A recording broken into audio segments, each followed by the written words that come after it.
e o Conexões continua falando sobre a greve dos professores da Universidade Federal de Goiás. Desta vez, nós vamos conversar com um representante do comando de greve que já havia iniciado a paralisação desde o dia 11 de junho. Para falar sobre a paralisação dos professores, eu converso agora com o professor da Faculdade de Letras, Cássio Tavares, que faz parte do comando de greve. Olá, professor. Tudo bem?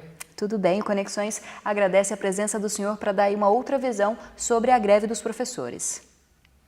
Bom, antes da gente começar a discussão, essa discussão sobre a greve, você assiste agora uma matéria falando sobre a mobilização e também como está a greve no interior do estado de Goiás.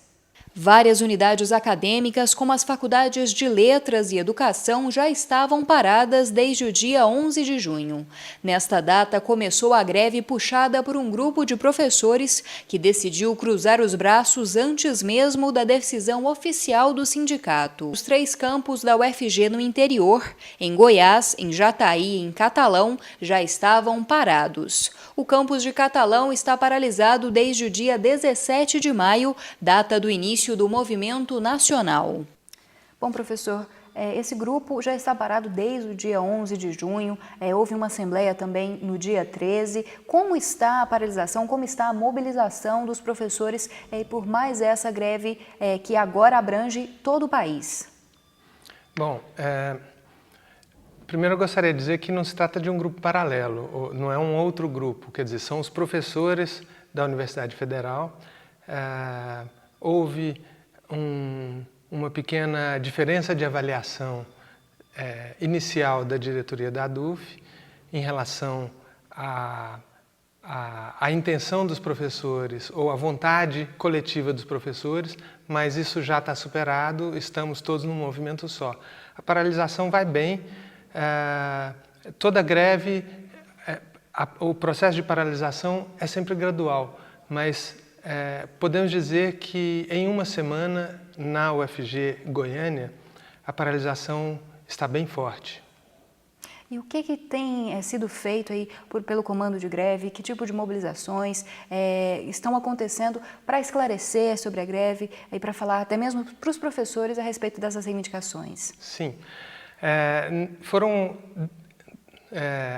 foi aprovada na Assembleia do dia 13 a criação de alguns grupos de trabalho justamente para aprofundar a discussão sobre os temas da greve, sobre os assuntos que afligem a categoria dos professores das federais hoje.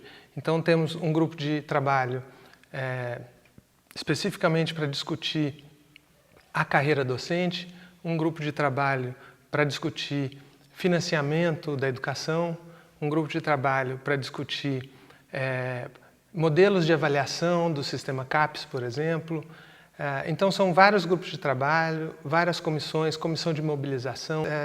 Tem uma agenda que periodicamente é divulgada por e-mail para os professores, alunos e para a comunidade universitária em geral. Bom, como o senhor disse, e também o nosso entrevistado anterior, vice-presidente da DUFT, já houve aí um consenso, houve uma união dessas duas diretorias, desses 2 comandos. Quais são as próximas ações aí pensadas em conjunto também aí para esses próximos dias, já que não há ainda uma previsão, uma negociação séria com o governo? Pois é, a gente foi pego de surpresa por mais esse adiamento do governo, né? Nós temos uma assembleia marcada para quinta-feira, às 14 horas, no auditório da Faculdade de Educação. E essa assembleia será dirigida conjuntamente pela diretoria da DUF e pelo comando de greve. E a expectativa era que a gente pudesse, nessa assembleia, avaliar a proposta que o governo deveria apresentar no dia 19, né?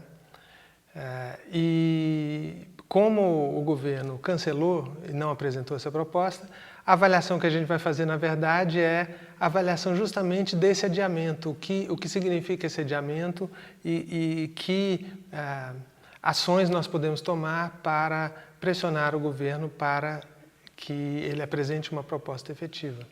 Bom, e os alunos, os estudantes universitários também estão preocupados e fizeram uma pergunta para o Conexões. Eu gostaria de saber como fica a vida acadêmica dos estudantes da UFG com essa greve. Bom, os alunos, no momento, ficam sem as aulas, né?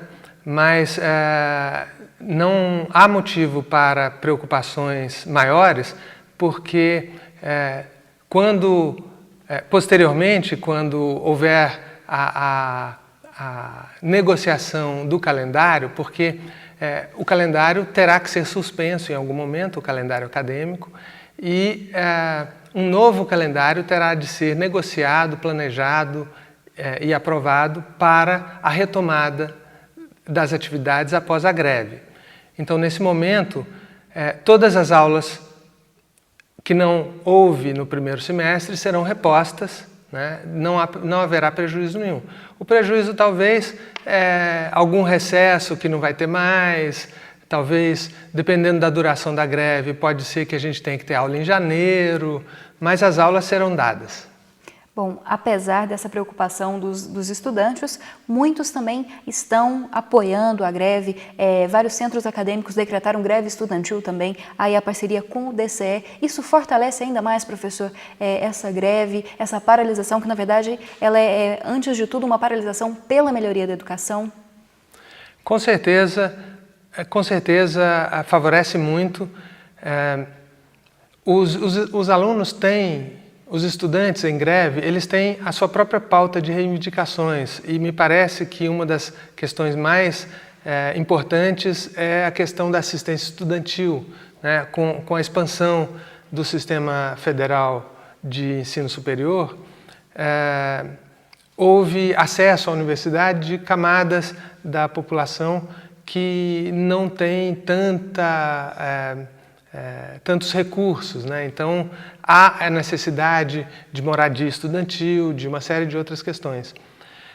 Apesar de haver essa especificidade, quer dizer, há coisas que os professores reivindicam e há coisas que os alunos reivindicam, os alunos também sentem a precarização do ensino.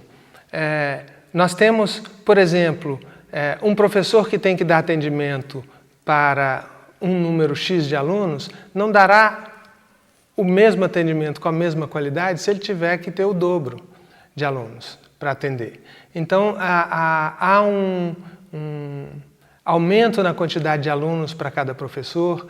Há, por exemplo, pela falta de pessoal técnico administrativo que, segundo o nosso reitor aqui da UFG, há um déficit hoje de 1.000 funcionários na UFG, né?